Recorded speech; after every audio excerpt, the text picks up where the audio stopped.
listening to Artist Kaleidoscope with Nancy Tansy Busher. Today we welcome Dona Lee Gould, an entrepreneur in the field of art. Our topic is plotting success. The headquarters for this busy woman can be found in the Village of the Arts in Bradenton, Florida, specifically at 1010 10th Avenue West.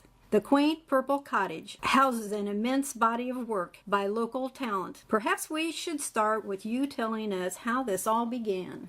I'm a writer, and I was trying to write my second novel, and I needed a bookstore or an art gallery in the local area, as I had a murder mystery going on, and I needed to see what one looked like locally. During that phase, I saw an ad in the paper for an art walk, and seeing all the galleries in Bradenton during their Village of the Arts area. I was just amazed at how different it was from what I had envisioned an art gallery area to be. Colony of artists who live in their residences, and it was perfect for my story, except for one minor problem. It didn't have a bookstore. I need a bookstore, so I decided to buy one. I purchased one of the residences there, and I turned it into an art gallery and a book gallery for Florida authors only. We do not carry anyone who is not a writer that lives in Florida, and at least seasonally. They have to be here and have a Florida address that I can send their checks to, or they don't get paid. I have art too, because books don't make a lot of money. So I also sell art. I live there, so it's a great thing. I get to wake up every morning in an art gallery. So that was the foundation of Village of it's a perfect setup, and what an adorable community. It really is. It is. It's so fanciful with the different colored buildings. Yeah, the whole place is painted a deep purple, and then I used an electric blue and an electric pink for my trim. That just matches so many of the other galleries that are aquas and teals and yellows and chartreuse and just great colors. And yet they're mixed into the residences with gray buildings and nice calm buildings, so you can usually tell the difference between which ones are galleries or restaurants or book galleries. Right. While I was doing all that, I at the same time became a member of the Florida Writers Association. And there were no groups in my area. I spoke to them about starting one, and they said, sure. So I started the Florida Writers Association of Manatee. That's just a small group that belongs to the Florida Writers Association, which has over 1,300 paid members. It might even be up to 1,500 now. They're growing really fast. And those are all writers from across the state in almost every county. I think they're the largest writers group in the state. They have an annual conference that this year we pulled 500 people to the conference from all over the country. This year I learned a lot about marketing, which is really important in the writing field. If you can't market your book, it's not going to sell. So it's a really important component. Have finished a nonfiction book called Published, which helps people make the decision as to which way they want to be published. Because the publishing market right now is changing so fast. 5 years ago, I would have told everybody, hold out, because there was a bad connotation to self-publishing, and you were looked down upon if you self-published. You know how that rumor started, don't you? Well, sure, the traditionals didn't want us doing anything. That's right. Well, a lot of it is true, because in the self-published market, there are a lot of badly written, badly edited books. The biggest way people can deal with that is if they come across a badly published one, write a bad review. Review these books. If you come across a bad book, don't just shrug your shoulders. Review it. Let people know on Amazon, this is a bad book. This author didn't bother to take the time to learn their craft. I found this book, and it was called William Wallace. And of course, at the time, Braveheart had just come out, and so I couldn't get enough about William Wallace. Oh my God, that was the worst written book I have ever read in my life. Come to find out, he's a journalist, the author. Who should know how to write. Well, no, because they write differently. Journalists, nonfiction, they do. They who, what, when, where, why. It's dry. Exactly. It's very dry. Exactly. At least I can say the worst book I ever read was not American. That's a good thing to say, but I've read some that are just atrocious, because I'm also in the publishing business. I help people publish after publishing that book. Right. Publish. I help people make the decision, and because a lot of writers, they're writers. They're not publishers. They don't have the clue how to do anything else other than putting it onto the computer. The publishing business has changed so drastically because of successes in the self-published world. It is no longer looked down upon. In fact, most new traditional authors have been culled by the traditionals from Amazon. If you sell over 8,000 books on Amazon, that is a very difficult thing to do, but with the right marketing plan, it's not. Yes. We have a couple people in our local groups that have done that too. When you sell over 8,000 copies, you get the notice of the traditionals. They are watching who sells, who hits the bestseller list. Yeah. If you get onto one of Amazon's bestseller lists, somebody's going to contact you. Now the question is, are you still going to be interested in the traditionals? Right. Some people will want to go that way because of the cachet, the pat on the head that yes, I am good enough, and proving Exactly. that. Yeah. However, I'm sorry, I've read some really bad traditionally published books. I don't know what's going on, but there's a couple of them, and I use them as examples in some of my classes. When I went back to college, I was thinking to write and illustrate children's books. I researched over 1,000 children's picture books. Well, naturally, the majority of them were traditionally published. And I can't say that any of them were self-published or independently published. But, oh my gosh, I can't imagine how those things got into print, because either the story was terribly pathetic or the artwork was atrocious. Let's face it, artwork for kids doesn't have to be fine art. It has to engage them. It has to draw them in. Sometimes I think those who give awards are looking for unique because they see so much. Jan Brett, she wrote The Mitten. I mean, she's been writing all of her life, and I don't know, she must have 60 books out, and they're fabulous. And she's never won a Caldecott for art. Just because it's an award winner doesn't necessarily mean. I know a girl locally who has an award-winning book that's full of typos. Writer's Digest just put out their award-winning books, and the number one children's book that won, the picture book that won, happens to be a member of your ABC group. It was Alex Stokas. Yeah. He won first place in the children's picture book category. I was floored. Very good. Because did you do the pictures? No. I helped publish the book. Right. We are reissuing it in a new edition with everything's going to be pretty much the same, but he wants it in his name because previously he had gone with a vanity publisher. Oh, I see. And so now he's redoing it, the exact same book, but it is the number one picture book of the year. Amazing illustrator. He had a wonderful illustrator. She was very, very good. And the story is cute as heck. It's Gertrude's... Well, he's a teacher. His work should be. Yeah. Gertrude's green hat. He wanted it to be Gertrude Giraffe's green hat, but it's just an adorable little story about not being able to find something and having all your friends help you, and it's got a little bit of a moral, but it's just a cute little story, and it was amazing that he won it. I was shocked because I've never known anyone to win such a big national award personally. That is nice. It's nice. huge, and it will help him sell more books when he does this reissue. It'll have the little gold badge on it and everything, and it's very likely that he may be picked up by somebody because of that. Traditionally, self-published children's books are the hardest thing to sell nationally. The big bookstores just don't want to carry them because if you're not a famous name and you don't have a huge platform, who's going to know about you? Right. How do they find out about you? It's such a hard market to publish in. Locally, they will buy their own books and if they self-publish, and sell them locally at children's events, which we have a lot of, like out in Lakewood Ranch. They're always having events with children involved. And there's places like the bookstores for book signings, but most books aren't sold there. The schools, if you can get the schools to let you have presentations, there's ways to sell it that way, and you can sell hundreds of books that way. Yeah. And that's pretty good for any children's writer.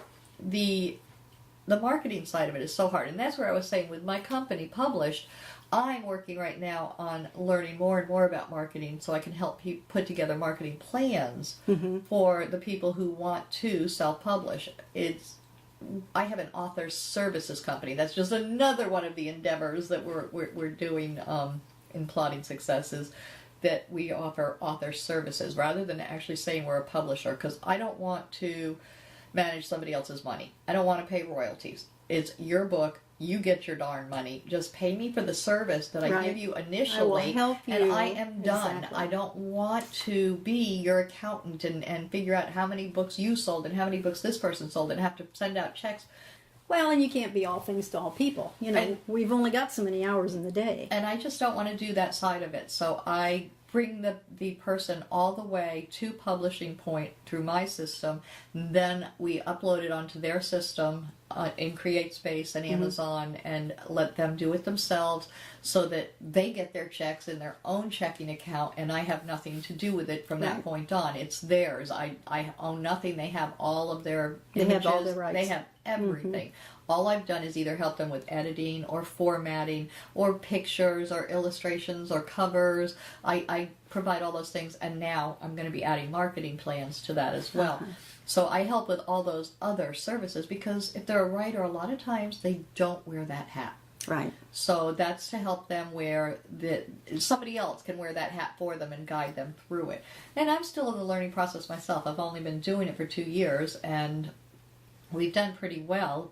We've got over 25 books that we've helped other people publish, plus our own. And on our own, we did a few fictions and 2 nonfictions. One's a cookbook, and the other is the published that helps people make that decision.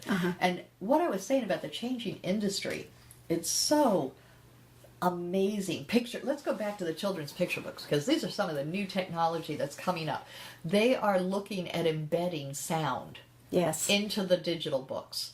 And if you can embed the cow mooing when the child turns the page to the page with the cow on it, in the background you hear the low mooing or birds singing. You can embed all those sounds now into your picture books, which is going to make the experience for the children that much more. The next step will be to just put the text in, the dialogue, and after that we're going to go into animation. Yeah, and well, that's going to make it. That's nervous. going to be. It does. It should have everybody nervous because that part of it. We're writers. We're not animators.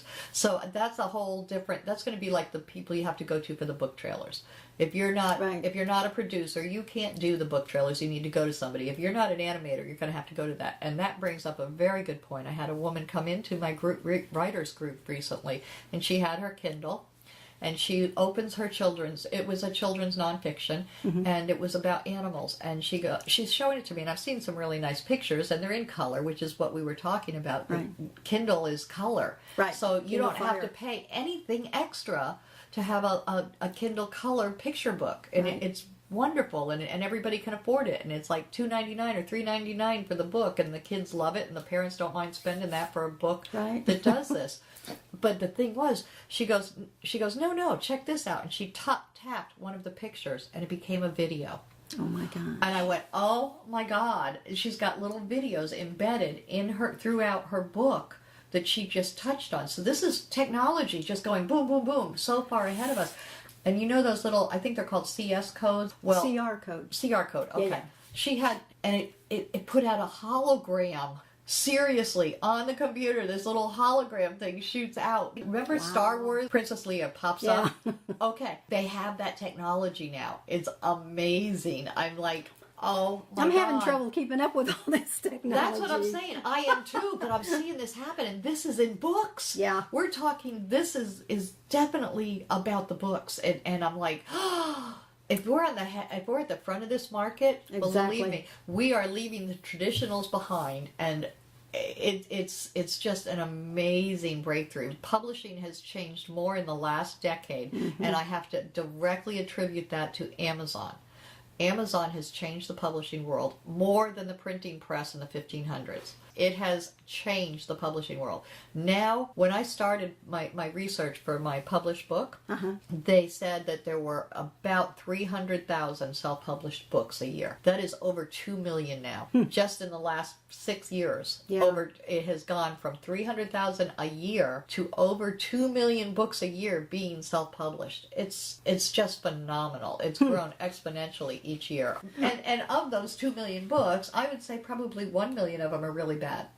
Probably 1 million of them are really bad. The others are going to be a mixture of mediocre and superb. And I read other people's books too, just to keep, abreast of, and to do those reviews and to make sure that other people know if something's bad, for goodness sake, pan it. Don't think you're being nice by just not saying anything, because you're going to hurt somebody else if they go and spend the money to buy a bad book. Yeah. If the author gets panned enough, they'll stop that nonsense and actually learn their craft before they continue publishing, or nobody's going to buy.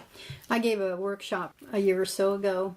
In the middle, this little woman raised her hand and she said, well, I've written a book. Do I really have to have it critiqued? And I know what she's thinking. She's thinking, I don't want anybody to find fault with my book. But the problem is, you get the book printed on demand and then it's out there and dozens of people are going to read your book. And if it's flawed, imagine. They're never going to read you again, and that's the good thing. They're going to talk about how bad it was. And let's hope they do, because that way nobody else will waste their money on that person, and they'll learn that they can't do that. They have to get it critiqued. They have to get it edited. So yeah, if you read a book and it's bad, you know it's bad, please tell the rest of the world. Put a bad review up there on Amazon, and if it's good, make sure you give it, even if it's mediocre but good and you can see the potential, give them a 4. Mm-hmm. Because in the 4 and 5 star reviews, those are considered good. A 3 star is not. A 3 star is even bad. So unless it's plausible but you were bored to death and whatever, you might give it a 3. I don't usually give a 5. I have one time, and I probably shouldn't, but the author was very experienced. The book was very good. Was it an award winner? No, it wasn't. If it's professional, I give them a 5. If it was an easy read and I enjoyed the book and I enjoyed the characters and the plot and they had that all together and their editing was good, I'll give them a 5. If it's a 4, they've got good potential, but just a few flaws in their grammar, but everything else was there. If they had correct point of view, or if they continued the story in a good timeline, if their tension rose, their conflict was there, if all of those elements are there and they put it together well, I'm going to give them at least a 4, because I want them to keep writing. Yeah. Well, the last one I did, I gave them a 3. But then I went on to tell them what was good about the book. This is a book that an adult is going to read and enjoy. Then they're going to hand this to their children, whether the children are teenagers or 6, 7, 8-year-olds just learning how to read. And then, trust me, the parents and the children are going to have a dialogue because of what this book is. The author will not go on to write other books. This is one of those once-in-a-lifetime books. Yeah, not all of them are bad. And some of them are excellent. I'm reading one right now, and the book, I'm past the 50% point. So far, as long as they get a satisfactory ending in this book, it's going to get a 4 or 5 for me without a doubt. There's a few little grammaticals, but there's also some stuff in there that's amazing. You do novels, and I do children and just like a gift book. Yeah, I do. There's this amazing group of writers out there that are really very good, but haven't gone traditional yet. Sometimes they don't want to. Mm-hmm. Sometimes they just want to retain their rights. But a badly published book is a badly published book. Yeah. I had one lady come to me and ask me for some of my services, and I gave her my cover illustrator's number to work directly with him, but I wouldn't work with her because she wasn't willing to change her work. Right. She's got 3 or 4 really, really bad romances. I'm not going to bring up her name, but she had no idea. She doesn't know the craft at all. She isn't willing to study. She isn't willing to have it critiqued. She isn't willing to work it at all. She just wants to get them published and sell them to her friends. So she'll sell 5 or 6 of each a book, and her friends are going to go, "Ooh, that's so cute. That's so wonderful." Blah. You know but what? they're not. They're not good. They're She horrible. might as well go to FedEx. It was horrible. So I told her that. The first one was called Cougar. I said, "What's the story about?" And she said, "Well, this woman, she's an older woman, and there's this younger man, and that's why she calls it Cougar." It turns out that the older woman was taken advantage of by the younger guy as he tries to rip her off and then tries to kill her. So she's not a cougar at all. She's somebody who's being taken advantage of. He's a predator, but she's not a cougar. And I tried to explain this to her, and she was like, "Oh, no, it's a cougar." And I'm like, "Okay, I'm just not going to work with you because you're not willing to do the work." Mm-hmm. So she pays $150 for a cover illustration on a book that's never going to make $100. Yeah. It's just not going to happen. I'm like, I try to help people not lose money. Right, exactly. That's my whole reason. That's my whole reason for helping them, because I saw them going to these subsidy publishers, the vanity publishers, and paying $2,000, $8,000, $6,000 to have their books published.